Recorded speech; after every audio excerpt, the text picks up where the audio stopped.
কেন্দ্র থেকে এখানে এগুলো নিয়ে আসছি আপনাদের জন্য। দেখেন, আমি বলছি এটা কোন প্যানেল করেছে, কারা করেছে বিষয়টা তা নয়। এটি দেখেন, বিষয়টি হচ্ছে আমাদের এখানে আইডি কার্ড রয়েছে, বিশ্ববিদ্যালয়ের যে আইডি কার্ড, সে আইডি কার্ড রয়েছে ঠিক উল্টাপাশে একটি প্যানেলের নাম সহ পরিচিতি। এখানে আমি দুইটা বিষয় বলতে চাই।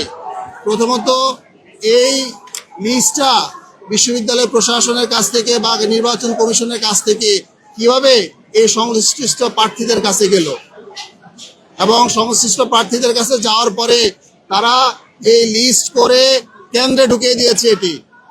এটি আমি মনে করি আমরা শিক্ষকরা এত কষ্ট করে একটি নির্বাচনের আয়োজন করার জন্য কাজ করেছি, শিক্ষার্থীরা দিনের পর দিন আন্দোলন সংগ্রাম করে একটি নির্বাচন করার জন্য কাজ করেছে।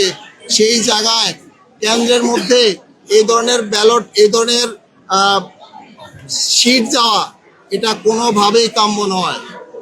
আমরা সাথে সাথেই এর প্রতিবাদে নির্বাচন কমিশনের প্রধানের সাথে দেখা করেছি, তাদেরকে বলেছি ইমিডিয়েট অ্যাকশন গ্রহণ করেন এবং সকল কেন্দ্র থেকে এগুলো সংগ্রহ করে আপনারা নিয়ে আসার ব্যবস্থা করেন, এবং যারা এর সাথে জড়িত, যারা এই লিস্ট সরবরাহ করেছে, তাদের ব্যাপারেও অ্যাকশন গ্রহণ করতে হবে।